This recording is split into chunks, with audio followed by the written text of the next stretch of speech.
1, 2, 3, 4, 5. Hi, Sam.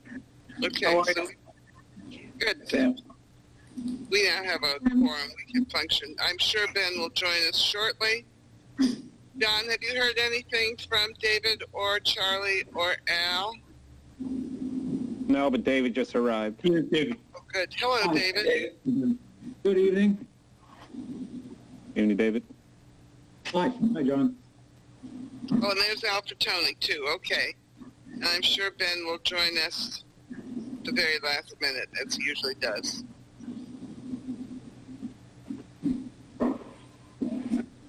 Is Sharon going to join us? She is, yes. Okay. And Lou, and hi, I'm never one to sit. I'm getting ice.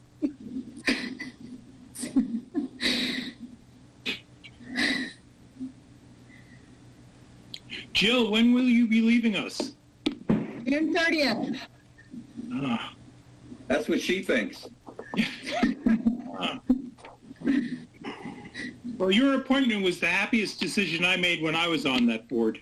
Well, thank you very much. It's been a great experience for me. Yeah. Not ending the way you expected it would. No, I mean, especially ending my career in education like this is just bizarre. Just a horrible way to end it. Yeah. Mm. Yeah.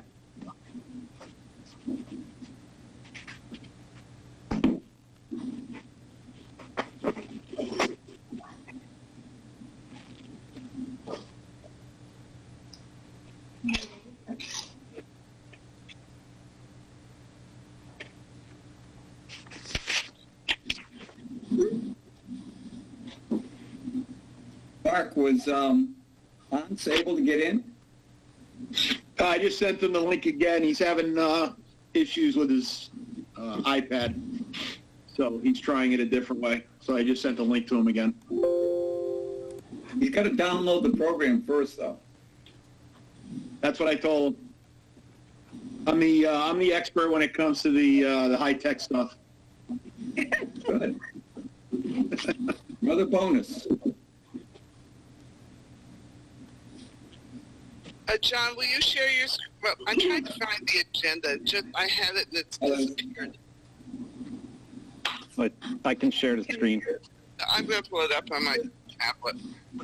Okay. I think it has something to do with SROs. Oddly enough, I agree with you. Yes. Only 5 items: call to order, Right. school resource officer report for the current year, plan for next year, public comment, and adjournment. James. Everybody will have to forgive my background. I've got balloons from our oldest daughter graduated from Eastern yesterday, so we had well, we could proud graduate of E.O. Smith. Congratulations. Yeah, congratulations. That's exciting. Yeah, we're very proud. What comes next? Yeah. She's working at Natchog. She just started last week and applying to the UConn Nursing Accelerated Program. Oh, wow. She was a biology major at Eastern. Oh, It was a great fit. She very much enjoyed the small, tight-knit community and the smaller classes and, better access, what she felt like was better access to a lot of teachers and administrators. She did well, for herself. It was a nice fit. I'm somebody who grew up in Connecticut but traveled around a lot and went to Colorado. And so the fact that she went so close to home, it's like, mind-boggling to me, but it was very much a great experience for her, and I'm glad she listened to herself and not me. all right. It's 6:31 by my clock, so I'm going to call the meeting of the town council to order.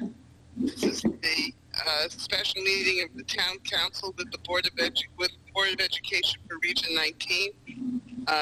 It is May 20th, 2020. Sarah Ann, would you call the roll for the town council members, please? Yes, Mayor. Osberger. Berthelot. Here. Bruder. Here. Bertoni. Here. Freudman. Here. Hotchenberger. Here. Moran. Here. Shuren. Here. Shaken.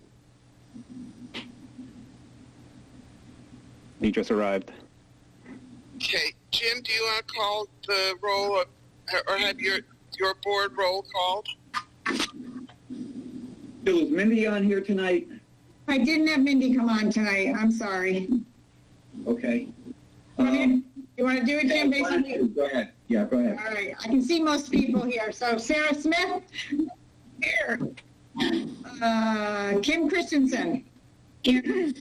Jim Mark? Here. Tony Peticchio? Here. Tim Rourke? Here. Janice Chamberlain? Here. Liz Peasy? Here. Deborah Hultgren? She gave a hand wave. Nancy Sylander? Nancy looks like she's on here, but she's not responding. Yeah, Nancy, you're muted.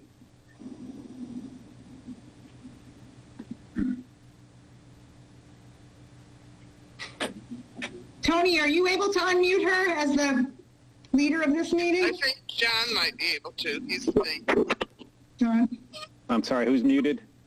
Nancy Sylander? I'll see if I can do it.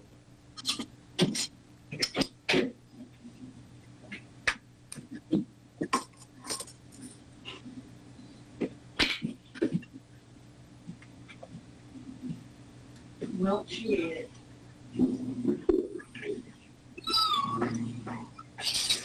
she just left. Uh-oh. No, that was Sharon, I think. No, that was her. I just moved people over. Oh, So Nancy was on. She's gone. I also see Herb Erico. He's Here.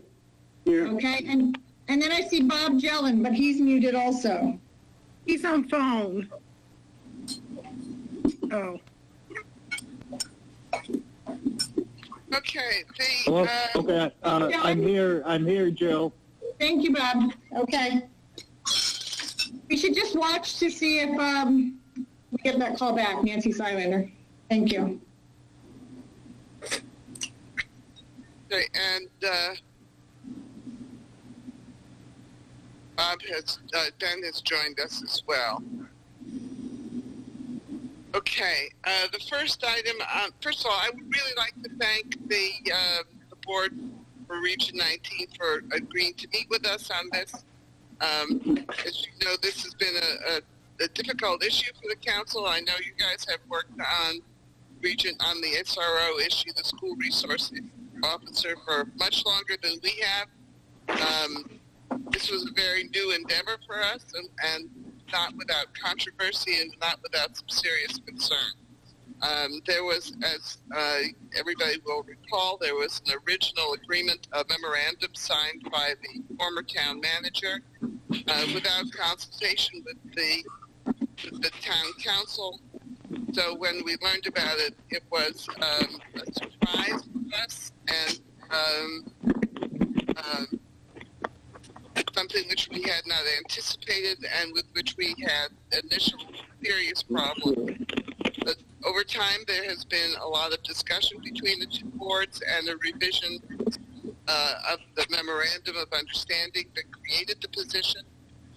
So now this meeting is for the first report on the first school year of using SROs at E.O. Smith. The issue for the town is that they are in fact town employees, although they are based at E.O. Smith. Could I suggest that people mute themselves if you are not actually talking? We're getting an awful lot of background noise. I have the great advantage of being home all by myself. My cats are quiet, so there is no background noise. But I think there's something else going on in other places. Thank you. That's much better. Okay, so this is our first opportunity to revisit this proposal. This program is probably not a particularly good year to have evaluated it, given the fact that the schools closed in mid-March. But nonetheless, we're going to have to do the best we can. The agreement expires at the end of June, and the question before the council is whether or not the council wishes to sign another agreement for a following year. So, Jill, and Jim, would you guys like to present your report and introduce your guests that you have brought here? And then let's just begin. Go ahead, Jill. You can present the report. It was well written. Okay. I hope you all have received this report. I sent it over yesterday, and I believe it was sent to you today. I'm not going to read you 4 pages of report. I would like to introduce on here tonight. You will see Mark Gendron, who's one of our who's one of our SROs, and I believe Hans is having some issues. I don't know if he's caller number 3 on here or Yes, not. I think I am. Okay, thank you, Hans. So Mark and Hans have been with us, as you know, since, from the start of this school year through March, and we have some data to share with you about our discipline data that has, as a result of that same window of time last year to this year, because we knew it couldn't be a year-to-year comparison. Before I begin, I would like you to also meet Sharon Knoyer. Sharon is on the screen, and Sharon is the newly appointed superintendent who will begin in this position July 1, and we thought it would be important for her to be a part of this conversation as well. So thank you. I'm not going to go through the beginning of this, which we talked about the goals of an SRO program and the duties, because I think we've done all that before, and I don't want to do that at great length with you. I would like to say that Mark, we'll talk a little bit about, we'd like him to introduce himself to you and talk a little bit about himself later, but Mark has just recently retired from the Connecticut State Police, 27 years of law enforcement experience, lots of experience working with youth in his role both as a police officer and as a parent and coaching athletes. And then our other SRO is Hans Danielson, and Hans has over 33 years of law enforcement experience, including as a Coventry police officer and then a Connecticut DEP officer. And also lots of experience. They both have teenage children, and they have also been involved in sports and DARE. They both work for us 19 hours a week. That was purposeful on our part. That one, it's cost savings that we're having people that we're not paying benefits for, but also it gives us flexibility. My past experience with SROs is when you have one in the building full time, that they, as you know, police officers have to get a lot of training, and so we ended up without an officer in the building a fair amount of time. So this way it gives us leeway to adjust their schedules when needed. I am going to ask them both to talk to you a little bit about the training. They have training they always have to do, training they were scheduled to do that obviously got canceled this year, but I know they've done some as well as joining the National Association of School Resource Officers. We had, I think, 2 what we consider fairly significant concerns happened this year. One involved a scenario across the street where there was a patient that left a medical facility.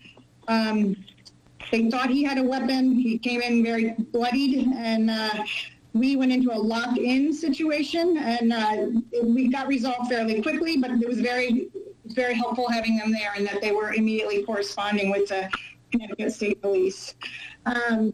The other incident we had was an online threat that was made that was a video threat. Lou and I both received messages at midnight from students that had seen this, and it became a very big issue for us, and they were very instrumental in working on a resolution of that issue. I think the other pieces of this that we think are especially important are the relationships they've built. I think our board, the SROs met with our board not too long ago and talked about their experiences. And one of the things that they asked was, what surprised you the most? And I have to say the thing that surprised me the most was how often kids sought them out for situations or issues that they were having in their lives outside of school because they needed help. And I was pleased about that. They had planned and have developed some programs. They're going to do some educational programs for our students. Obviously, a lot of that didn't happen as a result of school closing when it did. They've both been very involved with medical emergency situations when we've had to have a medical transport, those kinds of things. And then the data I had around discipline data, and you can see that I don't know what this data means to some of you. We're not a school that has a huge amount of discipline compared to other places, but you can see there's been a significant drop in the amount of student discipline, both in and out of school suspensions and expulsions in that same 9-month window. We went to started school till March, same date in March, both years. So that's, an overview of this report. I don't want to sit and read you a whole report that you've received, but I did want to also give an opportunity for our officers to speak to you or answer your questions. Jim, how would you like them to proceed? I think it would be a good idea if both Mark and Hans were able to just briefly introduce themselves and then see if the council has questions. Thank you. So Mark, would you like to go first? Or? Yeah, I can go first. Thank you, everyone. My name is Mark Gendron, senior.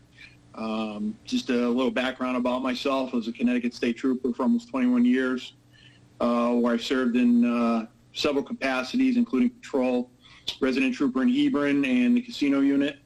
I spent my last several years at Troop K in Colchester, where I retired from.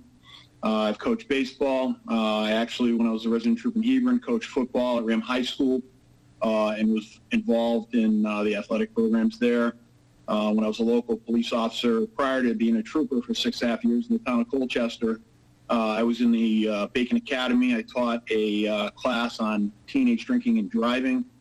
So I have some extensive experience with not only dealing with youth, but I also have experience teaching a class concerning youth, which is a class called Interaction Between Police and Youth, and the disproportionate amount of arrests that are made with minority youth. So I have some experience with that, not only in dealing with it on the road, but also with teaching a class that shows different ways that you can try and fix that problem that we were having. And I know one of the concerns that the council has is concerning bias. Myself and Officer Danielson both have never been even on the radar. Working for the state of Connecticut, we're required every year to have our stats run, motor vehicle stops, arrests, all that stuff. And they compile a list, and we've never even come close to being on the radar looked at for that. I can tell you that having worked with him for the last 9 months, we make a great team. We both have a lot of experience. We both think alike, and our goal is to keep the students and the staff, if there's a problem with any of the staff, out of the justice system. We have a lot of discretion when it comes to that, and we try to use that because both of us feel that it's important to keep the kids out of the justice system and try and do different things to make them learn from their experience while taking responsibility for it. But we all know kids are going to make mistakes. I was a kid once. We all were, and that's just one of the things. That's how they learn. So we try to use that approach and be very open and approachable to the students. And I can tell you it's been a fantastic year. And as I've told the staff at E.O. Smith several times, this is my dream job. This is what I love doing, and I'm hoping to continue that.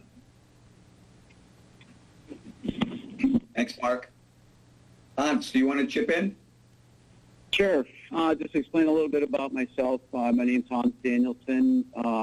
Start off family-wise first. I have a wonderful family, wife and 2 boys. One's a junior at Coventry High School. The other one is a sophomore at Bryant University.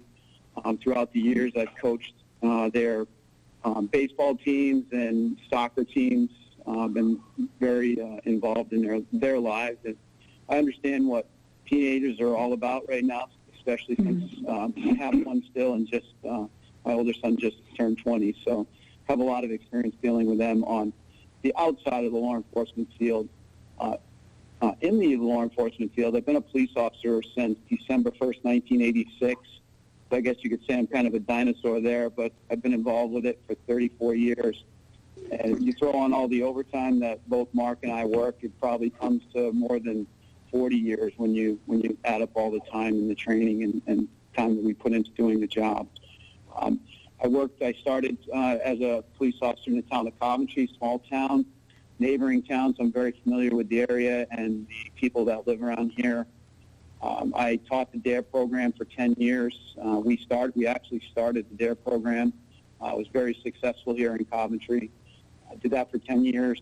I'm heavily involved with my new job with the DEP, with the TIP trailer, which promotes natural resource law enforcement, trying to get young kids involved in becoming conservation officers and environmental police officers.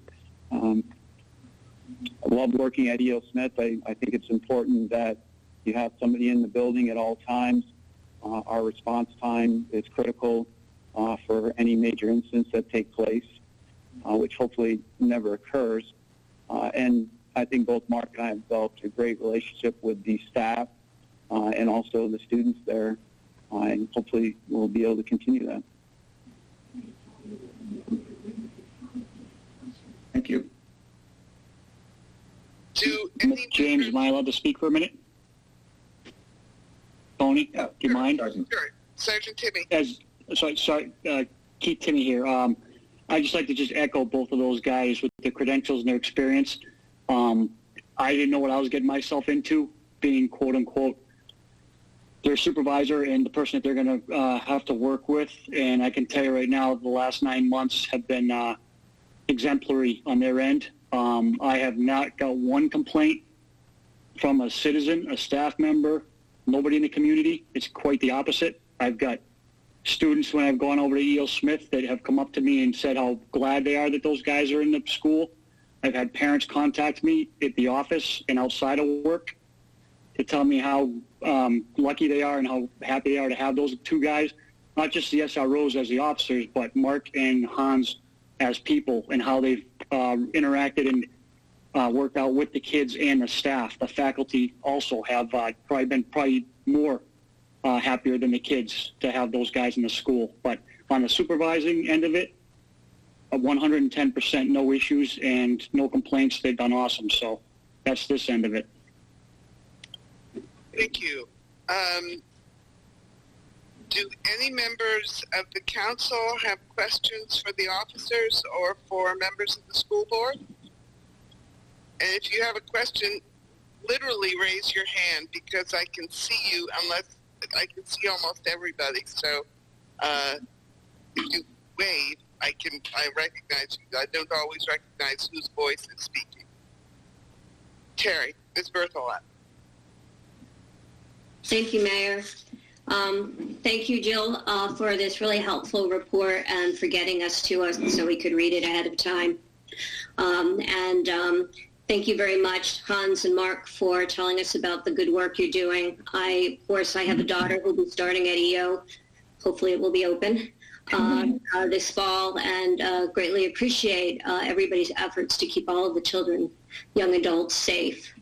Of course, I've voiced publicly before, I continue to be concerned about the possibility of this having a disparate impact on young people of color. And I'm so glad to hear of your background in training, bias training.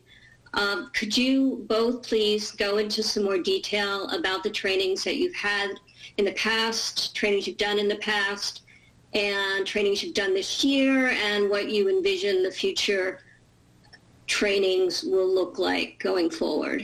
Thank you. Well, for example, I'll go first. Today we took myself and Hans took a class on restorative justice for juveniles. It was a 3-hour webinar. We were supposed to do it back in March in an in-person class. And it has to deal with juvenile review boards and trying to do it positively instead of negatively. I'm a firm believer to try and turn any negative into a positive. If a teenager does something wrong, there's going to be consequences. But if you make it a positive experience for them and you look to try and get a positive outcome on that and explain to them that they're going to make mistakes, we all know that, I think you will see students not only respond to that, I think all teenagers respond to that, but you now have a positive outcome for that student. And they're going to remember that. And they're going to be more apt to go to their parents, to a police officer, to a teacher and say, hey, I made a mistake. Here's the mistake I made. Can you help me fix it? And I think that's part of what Hans and I do very well, is with some of the training we've had and the experience. This training today, I've had it before. I was a member of the Juvenile Review Board in Hebron when I was a resident trooper there, which was very successful, and I absolutely loved having it because it kept the kids out of the juvenile justice system. It gave them opportunities to learn from their experience. These are all good kids. They make mistakes. So it was a nice refresher today. They actually have another one coming up hopefully in July. It's the second part of this program that we're going to take. It's another 3 to 4 hour webinar that we plan on taking and signing up for to continue our education in this part of the field. Because I think Hans will agree with me that part of being a police officer or a trooper, especially when you're dealing with juveniles, is if you wait too long, things change. More information comes out about teenagers, the way their brains function, their behavior, and that's stuff that you have to keep up on, and that's something we are going to do. I used to teach a class, like I said, about interactions between police and youth, but we didn't just teach it to police officers. We taught it to teachers, staff members, people who had to deal with students, and how you can change outcomes. And I think it's important that no matter what the situation, you go in with a positive attitude, a positive approach, and 99.9% of the time, you're going to have a positive outcome. There's always going to be that little bit that isn't, but even then, you continue to try and outreach to these students, and eventually you will get to them. We also we're required for our certification to take bias training. Right before I left the state police in August, I had taken my in-service training, and I took that training. It's something that's required to keep our certification up. So we are always trying to stay on top of that. I'm a big proponent of training. I was an instructor for years when I was a local police officer. So Hans and I will both tell you it's very important to keep up with our training and to take all the educational materials we can possibly get. Mr. Kruger. I just wanted to, again, say, excuse the balloons. My Eastern Connecticut State University oldest daughter, Ariana, a proud graduate of E.O. Smith, had her ceremony commencement yesterday, and I forgot to take them down. But I just wanted to say thank you. I also wanted to say thank you to Jill and the rest of the administration for putting together that report that was very comprehensive. I really appreciate the Board of Education members for coming together so that we can be on the same page with this. I know that a lot of us are understanding of the background on how we got here, and I just appreciate the fact that we can all work together on this. And I know that I've talked to a number of people in the community since a lot of this became more public and more of an issue of awareness, that safety is a major concern for a lot of parents. And a number of people felt, including the board, obviously, felt that SROs were the way to go with how to help with that. And I appreciate the conversations that I've had with Jill and Sergeant Timmy, and I know that a lot of work was done before this even got started, and for me, building off of Counselor Berthelot's question regarding bias, have you had any interactions with students that are in the minority, and how, in this past year, and I know it's not as large of a sample size as we would want, but how did those interactions go? And I'm speaking just so that people who don't know me are aware. I've had 5 children graduate from E.O. Smith, and my wife and children are Puerto Rican, and so we certainly had an experience at E.O. Smith. They all became very well prepared for college. I very much appreciate all the work was done, but it was a different experience for them than say, some other their classmates. Well, the only interaction I've had this year with a minority student was actually one of the basketball players who had a medical issue, and I assisted with the nurse's office to get him on an ambulance and get him, care. I can't get into the details, obviously, of it. But after that, I would regularly check on him when he came into the school, see how he was feeling. He was finally able to start playing again. Obviously we were watching the game, so it was nice to be able to, see somebody that I helped medically get back on his feet, get back in the game. And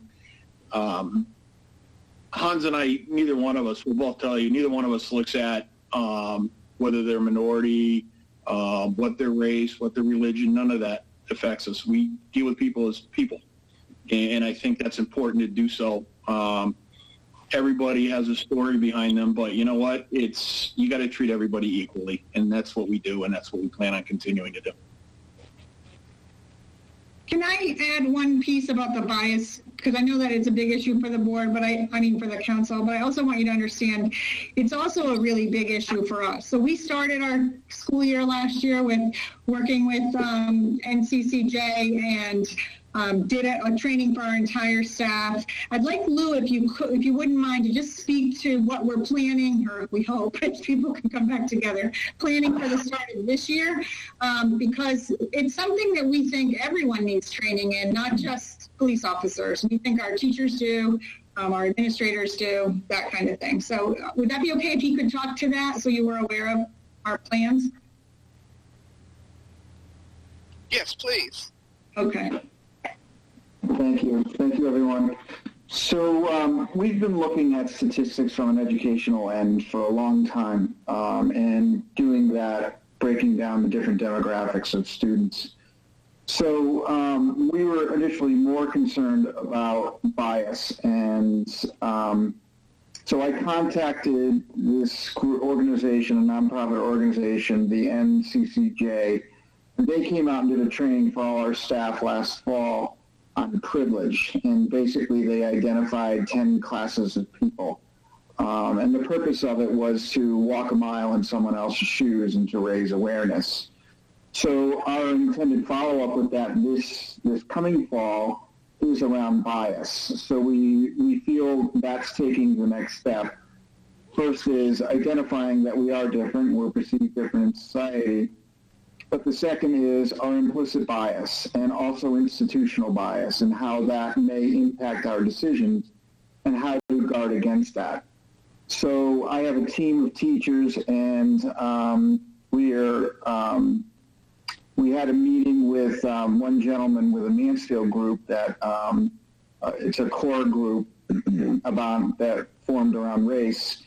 And I've been in contact with him since, and he's shared a book with me called Blind Spot, and I've ordered about 6 or 7 of those. And basically what it does is identifies for us that we do have blind spots and that we have to be aware of them. And we have to make sure that any biases we may have don't turn into action. So our plan is to offer some professional development, and moving forward, the school resource officers will be involved in that. So it's something we've been very, very concerned about, and I think it is good practice to continue to look at it through a critical lens. We look at our discipline data every month. And we break that down by demographic, not just race or ethnicity, but special education.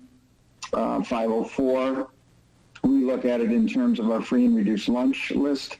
There are more than one at-risk group. So it's something that's always on our minds. We intend for our school resource officers to receive the same training that our staff get because they have interactions with the students as well. So it's a great relationship we formed, and it continues today. And we're looking forward to some more training this fall and have it be a continual program. Sure.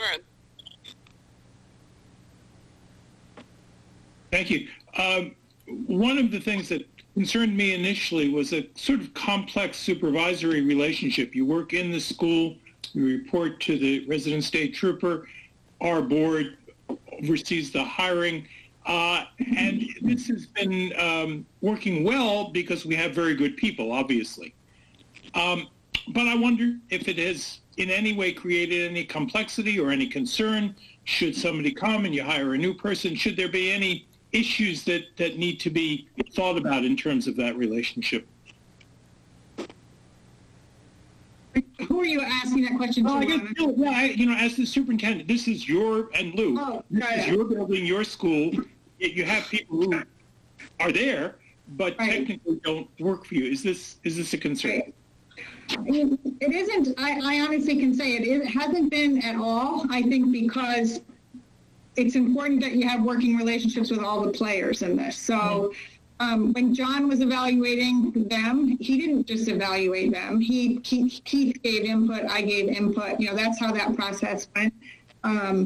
I think, we did revise the MOA to say that, the region has the opportunity or the ability to say that person can no longer be in our school.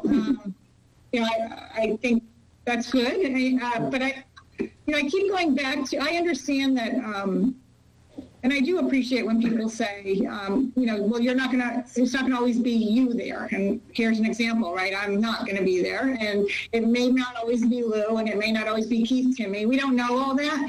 But what I am sure of is that Region 19 is a district that would not tolerate an administrator who was not open to the kind of things that we're talking about now, and understanding that those are issues that we all have to pay attention to. And those were conversations that, Sharon had during the interview process, conversations about her own experiences with SROs, those kinds of things. I just think it's really an important, very important thing for this board, and they're not going to get the wrong people at the table. So I have not felt that at all. I think it'd be a good question to ask them because they are working for different people. There's some truth to that, and I don't know. Before we actually move to them, I would like to welcome Sharon Kenoyer to Mansfield and give her an opportunity to talk about her experience with SROs and her approach to this relationship. Certainly. Good evening, and thank you for inviting me to meet you all this evening. I'm Sharon Kenoyer. I have been working in Windsor Locks, Connecticut as a biology teacher, as a building administrator, principal of the high school, assistant superintendent, and interim superintendent for the past 25 years. I've had considerable experience. I've worked with an SRO for probably 18 of those 25 years at the high school, again, as both a teacher and a building administrator. And part of what really drew me to your district was the commitment to safety. I can't imagine having a school district without an SRO in this day and age, specifically with E.O. Smith being so close to the college campus as well. But what really drew me to the district was the commitment to student safety, physically and emotionally, as well as a really strong equity piece. So I was really, if you see me nodding in my little box here as you're talking about equity and restorative practices and getting to know students and knowing who they are from cultural perspective, from a personal perspective, so that we can tailor and streamline not just our instruction, but our approach to our interactions with the students. And that's critical. So it's been, those two pieces have been the heart and soul of the work that I've done. I've done a lot of equity work in Windsor Locks, work with implicit bias. We've had consultants from St. Joe's University working with us for 4 years to make sure that all of our staff, including our SRO, is trained in our approach to getting to know students, how to develop relationships with kids, and to invite their culture and their identity into our classroom instruction and into our curriculum, which was a lot of the work that we did this year. And we continue to do that work. So again, I'm very excited to be joining your district and your community. And I look forward to developing strong relationships with you and with the community in order to to continue the amazing work that Jill and Lou and the Board of Education is doing in providing opportunities for all kids. Thank you. So the question on the table right now is, how has this complex management structure worked? Would either Mark or Hans care to comment on their perceptions of how it works? Hans, do you want to answer that, or would you like me to? He might be having some technical issues, I think. I'm sorry. I can answer that. I think it's been an excellent setup. Coming from the state police and being a resident trooper and being a local police officer in a resident trooper town, I'm used to having different chains of commands, and it's a great relationship that we have. We understand that we have to report to Jill or Lou. We also understand we have to report to Sergeant Timmy. And we also understand that we have to report to the town of Mansfield town council and the mayor's office. So it is complex, but you know what? It's something that for both of us, we think it works great. It's nice having different viewpoints. Because not one supervisor might not see something and another one does, and neither one of us is against getting advice or, hey, try this might work better. So I think having the 3 different viewpoints from a law enforcement, education, and a town standpoint is a good thing, because it gives us as the officers more information and more assistance, and helps educate us and keep us up to date on what's going on, not just with the school, but with the law and with the town. And I think that's a nice collaboration that's working very well and will continue to work that way. Thank you. I saw Peter Kachenberger's hand. Do you have a question, Mr. Kachenberger? Yeah, I have. Thanks, Tony. A couple of questions, or 2 questions and 1 observation. First, we talked about the bias training. Is that, I know in the initial agreement, obviously things have changed since February, March, but have you set up the training? It was going to be in August, or has it been a specific date set up in August or September for this? Are you asking me? You can answer. Can you hear me now? Yeah. Yes. Okay. It's going to be the second part of the training, juvenile training that we took today. There's 2 parts to it. And basically what it does, it's a new wave of training for, I guess, discipline, or they don't use the word punishment anymore. It's that's totally outdated. So it's teaching us as officers and as people that there's better ways to deal with certain circumstances that happen in the school or in the community. It's a review board type of situation that I believe Mansfield was looking at getting involved in that. Sergeant Timmy can probably talk more about that. But that's what's coming up in August. I just completed a 40-hour training class with bias and all juvenile laws and everything to do with schools, because I was still working full-time as a police officer, and it was mandated this year, and I just completed mine in March. So as far as the training goes, I've probably had about 50 hours of training in the last 3 months, dealing a lot with bias, because that is a huge concern today. One of the requirements of the revised memorandum was that the resource officers become members of the National Association. Has that occurred? Yes, we both are. And have you had any benefit from that? Or have they provided anything, any additional training or other than the certificate? We haven't had any specific training from joining the board at this point in time. They send you a lot of information. You can go on the website. It gives you access to a lot of things that are going on throughout the country that a lot of people don't have access to. So it's a really good tool to be able to use to keep you updated and, you know, some of the incidents that are taking place and how it's being handled throughout the country. And it keeps you informed. I guess the best way to do the job is to be informed. So if you go ahead and try to do it and you don't know, you know, the new techniques or what's being accepted, you're at a big disadvantage. So in that sense, it's been a big positive. Tony, the other thing I'd say I had a couple more questions, Tony. Mr. Katzenberger and then Jill, and Ms. Krieger. I didn't want to interrupt if you had something to go ahead, Joe. I just wanted to say that the training that you were just referencing through the National Association of School Resource Officers was this spring. It was in April, and it was a week-long training. So we had started to look into that, and I wasn't sure. It was not much notice for them that they would be able to do it, but it ended up not being allowed to happen. It was, you know, it's a residential. You go there for a week. It's in Pennsylvania.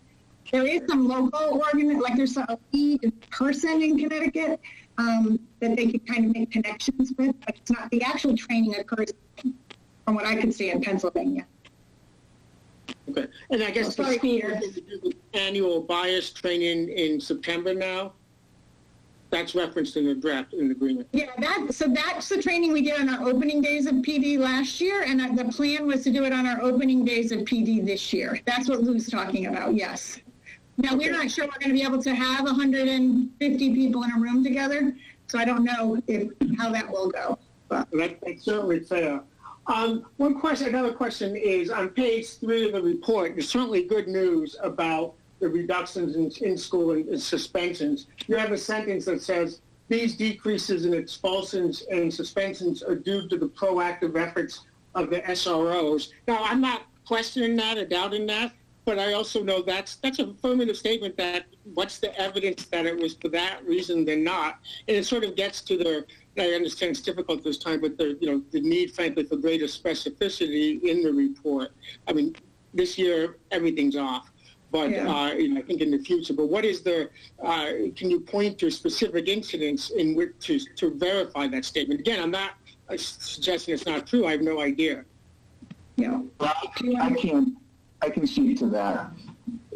We were confident in putting that line in there, and we understand it's not longitudinal data, but we're confident because last spring we had a major issue with vaping in the school, and that accounted for a spike in a lot of suspensions. And I'm confident that the presence of SROs was, I think, the biggest factor. There are others. There's more information that came out, and I think kids were scared as a result of it. But the presence of the SROs, I feel, was a deterrent for students. But that's really the major, I'll say incident that can explain that big difference. And when you talk about vaping, you don't mean vaping in general. You mean the use of hallucinogenics in the or illegal substances. Illegal substances. Yeah. That would be the only thing we would consider major disciplinary offenses that would rise to the level of being on that report when it's an illegal product. Mr. Katzenberger, you have another question? Yeah, just one, yes, and or I guess in part an observation, and then thank you. Earlier in the report, you note under E.O. Smith's SRO program benefits, the first point, safe and secure learning environments for students and staff, and note the number of school shootings, and this can happen anywhere at any time into any community. And I guess I have two comments on that. One, it's your report. You get to write what you want. The second thing is, this is disturbing, I think, and we see this elsewhere. In fact, the data is very clear and has been clear for years and has not changed, that school is one of the most safe, far safer than home, street, on the bus. And in fact, there are far more causes of death in schools that have nothing to do with school shootings. And while you get to put that on, I think the fact that it can happen anywhere, anytime, in any community is literally true, but there's far more likelihood of other deaths occurring at school or injuries from things other than school shootings. So I think, again, you get to decide what you want to do, but I think it's unfortunate to use this data, and I don't doubt it was done in good faith, and it's certainly not a comment on our excellent, your excellent SROs. But I think to imply that that this is necessary in today's environment is, certainly steps have to be taken. The fact that there's a small, incredibly small likelihood, I think it's 1 out of 2.7 million a year, a child being shot or killed, doesn't mean we don't take steps. But to imply that there's a need for this because of this, the possibility it could happen today, tomorrow, or next day is unfortunate and not supported by any data I'm aware of. Second part on that is also the idea that school resource officers actually are effective in preventing these shooters. They might be. There's very little data on that, and in fact, there's some evidence to the contrary, and there's work on that. So again, I think I support the program, and I voted for it last time, and I will continue to do so. But I do think we don't do anyone a favor by, even unintentionally, exaggerating the likelihood of these risks. And it has actually negative consequences as well, in my opinion. Thanks. Other comments or questions? Jim Mark had his hand up, and then David. Peter, no disrespect intended, but it isn't your province to decide what's best for our school and our school safety. I understand the concerns that you have about the report, but ultimately the decision on what's best for us and what's best for the school and what we think is in the best interest of the school and its safety is a decision for the Board of Education, not the Town Council. Your decision. Absolutely. And that's a point I've made from the beginning. I agree with that. And, as my observation as someone is in looking at the report that was submitted to us. Again, you get to write the report. And it's your ultimate responsibility. But I do think the report's also to us, and to us as residents as well, members of Region 19, as well as the Town Council. But I understand what you're saying, Mark. Jim. Mr. Freudman, followed by Ms. Berthelot. Yes, thank you. I'm going to move into... Okay, sorry, Ben. Okay, you next. My turn? Yes. Okay, thank you. I appreciate Peter's comments. I have my doubts about the program and think there's an element of exaggeration, but that's not what I wanted to talk about. On March 9th, the council approved a memorandum of understanding to clear up a few loose ends that were there in the memorandum of agreement of last August. And that's where it said explicitly that Region 19 would reimburse the town for the costs of salaries, equipment, and training. Those were the three things mentioned near the top of that memorandum of understanding. I would say if there is going to be another memorandum of agreement, that it make very clear that not only those three things, salaries, training, and equipment, would be reimbursed by Region 19 to the town, but also the costs of insurance and administration. This will add, I did look into this earlier this year, and there will be added insurance costs to the town. I wouldn't like for the cost of insurance to accidentally or otherwise be left out of the cost that would be reimbursable. And there are also administrative costs with having additional employees to be managed by our payroll and finance department. So those would be those two extra items I would want to see in an agreement. Not saying I would support it, because I have my doubts about the SRO program, but I don't want to see the town kind of picking up the burden that should be borne by all three towns. Thank you. Ms. Krieger, do you have a specific response to that question? I do. I agree with David on that, and we are planning. We have the costs. We are planning to pay for that insurance. The CIRMA did not increase any costs to the town or for insurance for this school year, but the plan is for there to be an increase next year. We already have that amount. We worked with your finance department. So I just want to make you aware of that. Okay, then we can, when we look at the new terms for the next agreement, put that in there, sure. We make sure that all the costs, all the relevant costs are covered. Ms. There are administrative costs too, Mayor. I'm saying. We can argue about exactly what it is when the time comes. And we share finance departments, so that's kind of the same thing. But. Okay, Ms. Berthelot. Thank you, Mayor. Followed by Mr. Shaken. So going forward, for me, well, if I were to support this, what will be terribly important would be a proactive, as part of the contract, description of all of the trainings that will be done annually or less than annually, however often they're going to happen, but that it's not something that's being done on the fly, thought out exactly what will happen so before I'll feel comfortable signing on, and not just a list, but a description of what those trainings will be. And I also have a question for Attorney Deneen, please. Is it possible to have an indemnity clause as part of this contract? I ask this because, unlike the other towns, we could potentially be sued were something to go poorly. And we have so little control over who's being hired, supervising those folks, and the training of those folks, that I'm wondering if it's possible that in the event that we were sued, the town would cover those costs. I mean, not the town, the region.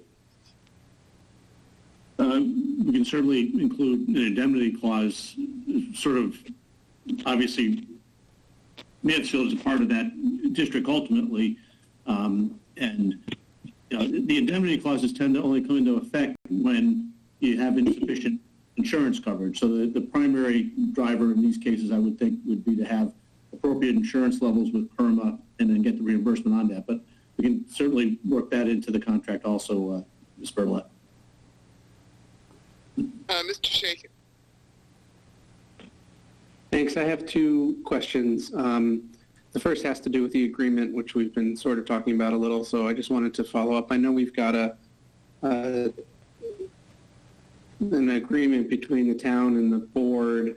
And I know Sergeant Timmy has signed off on it, but I understand that there are pieces of it that are perhaps not officially ratified by the Connecticut State Police. And so, first of all, am I correct about that? And second of all, if I am, is there any progress on sort of an official MOU that can be, officially agreed to? I know this is always somewhat of a challenge with the Resident State Trooper program. It's no reflection on Sergeant Timmy. It's part of the sort of CSP bureaucracy. It has been for years, ever since in any kind of agreement we've ever tried to rope Connecticut State Police in as a party to.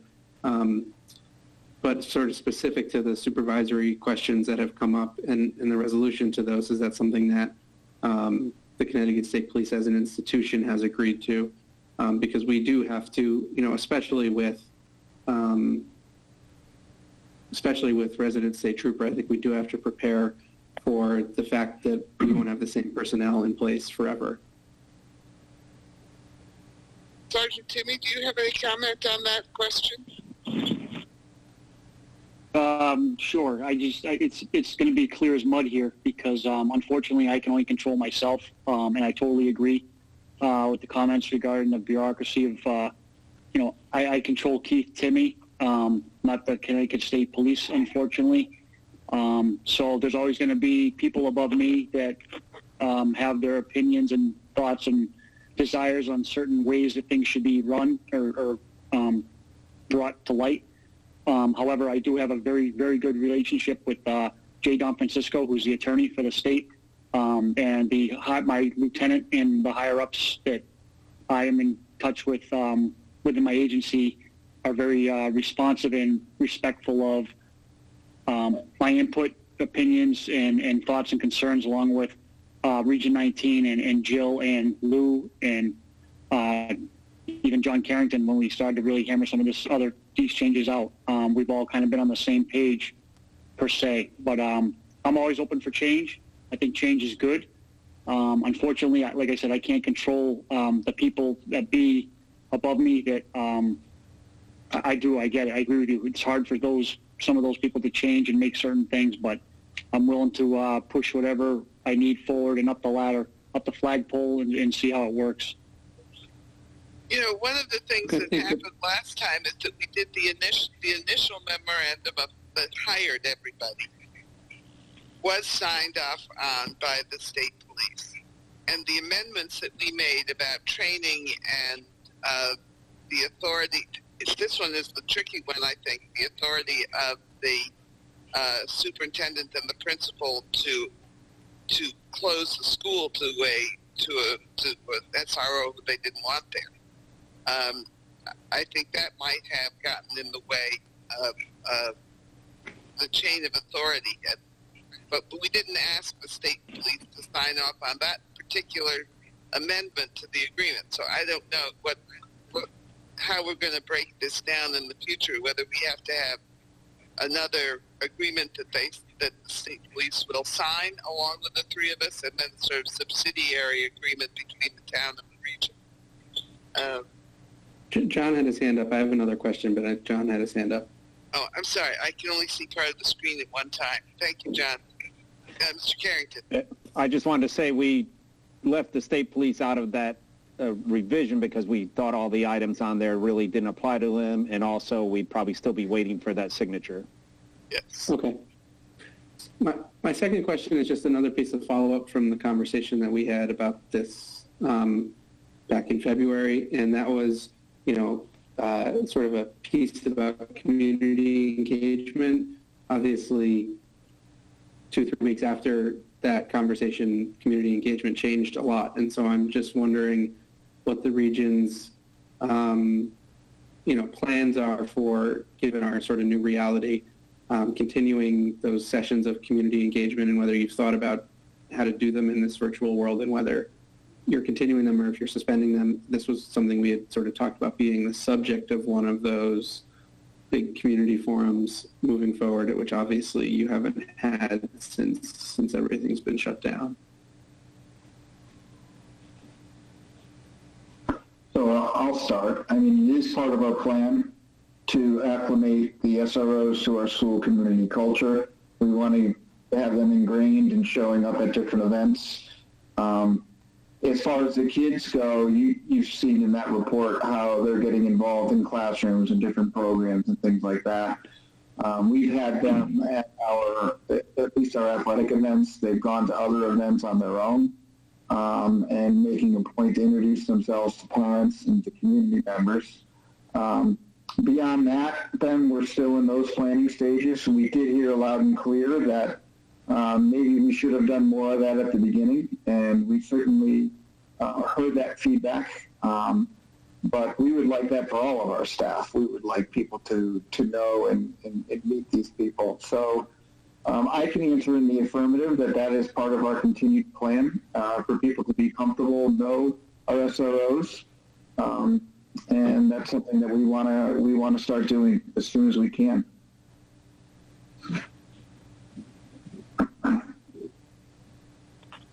Is that you done, Mr. Shagan? Okay. Any other council member have any questions for members of the board or staff or our SRO officers? All right. So what comes next? What is the plan for 2021?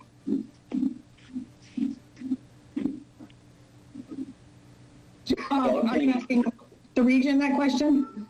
Yes, I think it starts with you. Right, so our goal is to have this program as we had it this year, with each of them 19 hours a week,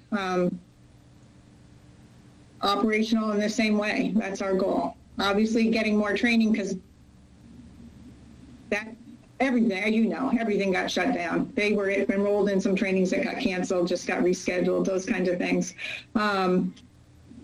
I mean, we're very pleased. We're pleased with the people in those roles. We're pleased with how well that's gone, how smoothly it's gone. Obviously, there's going to be a new superintendent who also supports that program and believes in an SRO's benefit to a school. So I think our goal, the boards, and anyone else can chime in. I know I have short time left here, but I think our goal is to continue the program without a lot of changes from the way we operated this year. I think we felt like it was very successful. It seems to me that at some point before June 30th, a revised memorandum, a draft memorandum of agreement should appear before the board and before the council. I'm not quite sure who is going to do the drafting. I assume that Mr. Carrington and Ms. Krieger will be the initial, and Sergeant Timmy will be the initial negotiators over that. And then the proposed memorandum would have to be approved by our two boards and would have to be approved by the state police. Am I correct on that? Sounds reasonable. Yeah,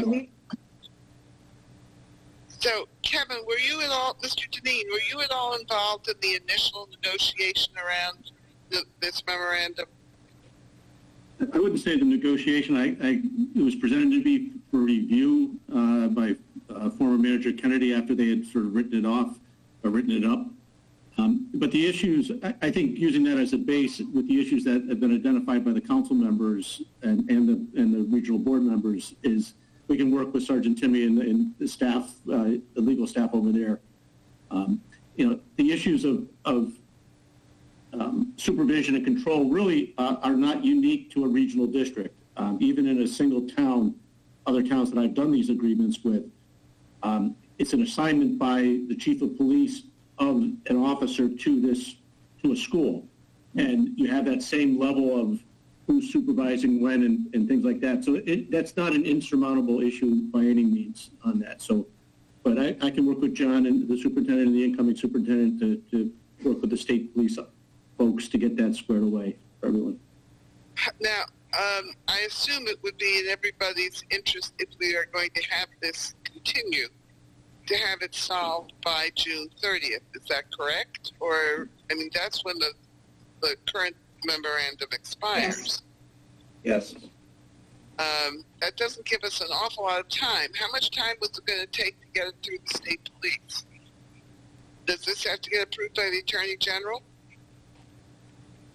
It does, actually. The Attorney General does ultimately sign it. However, the J. Don Francisco, the attorney for the state police, would review it, and I'd be working with him to, once it gets to the Attorney General's office, it's been reviewed by so many people that the Attorney General usually, it's not an issue for them to sign off on that document because it's gone through so many checks and balances. All right, so the town council's meetings in the second meeting in June is when? I believe the 22nd. Wow. I could be wrong. That sure doesn't give anybody much time to do this.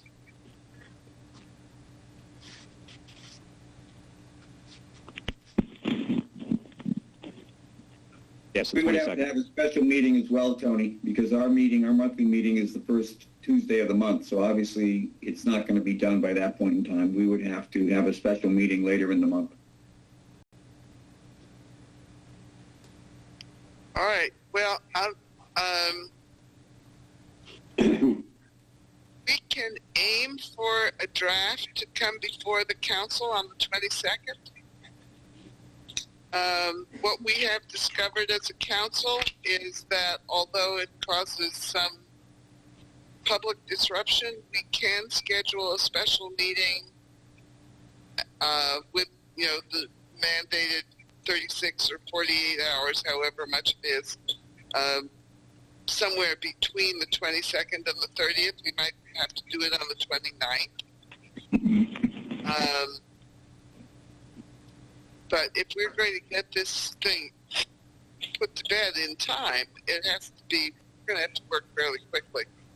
And I think that Mr. Freudsman's suggestions on a more complete language regarding funding and reimbursement is important. I think also all of the additions that went into the revised memorandum have to be included.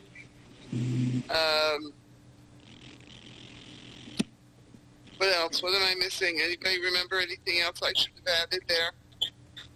Specifics on the training. Right, detail on training. But I think it exists as an MOA now, so a lot of it is not that difficult. Getting the dates for the training, especially in this COVID-19 environment, may be tough. I think everything else, if Jill and I have the time, we can get something done maybe even sooner than the 22nd, maybe the 8th, but I don't know. I don't know if you need us to be involved on the 22nd, but that's our graduation, so none of us will be available that evening. Well, lucky you. Okay, the Mansfield Drive-In. Ah, you did do that, huh? We are, good. Yeah. That's good. That sounds lovely. I think you are about to be introduced to my cat. He just turns his head a little further. Okay, so do we need the state police to sign off on it before it goes into effect? I've got to go back and look. I believe they'll probably have to either sign off or certainly review it if we're making changes to it, as to what the original language was, whether it was automatically renewed, but we're going to add some things to it. So most of the issues that have been identified are between the regional board and the town. Right. But it should be a fairly straightforward review from the state police side because we're really not changing a lot of the responsibilities and levels there. But I can work with Sergeant Timmy and the superintendent and John. And we should get that through fairly quickly, I think. Yeah, maybe an appendix for the agreements between the town and the board would be appropriate rather than as part of the basic document. So we'll take a look at whatever's the most efficient way to get this done. All right, and the goal is to have a decision, a final decision, up or down, before the 30th. Yeah, okay. That would be appropriate. All right. If nobody has any further questions on the school resource officer for next year, anybody have any further questions, comments? The next item on our agenda is public comment. Is there anybody here who wishes to speak to the boards as part of public comment? No one contacted my office, Mayor, so I don't believe there is anybody on the phone to do that. I didn't give them the number if they are. Okay. We try to be open, but this is definitely a new world that we are all functioning in.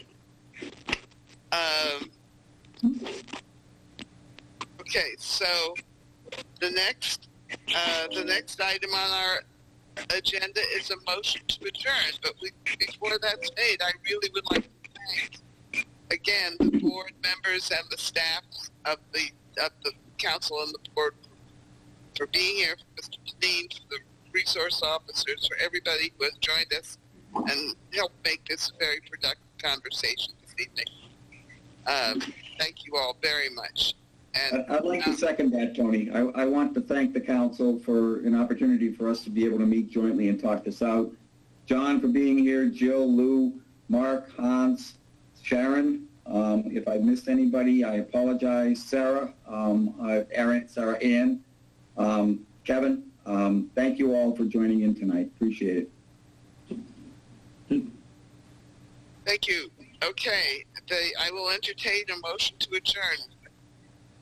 I move to adjourn the council meeting. Mr. Bruder seconds.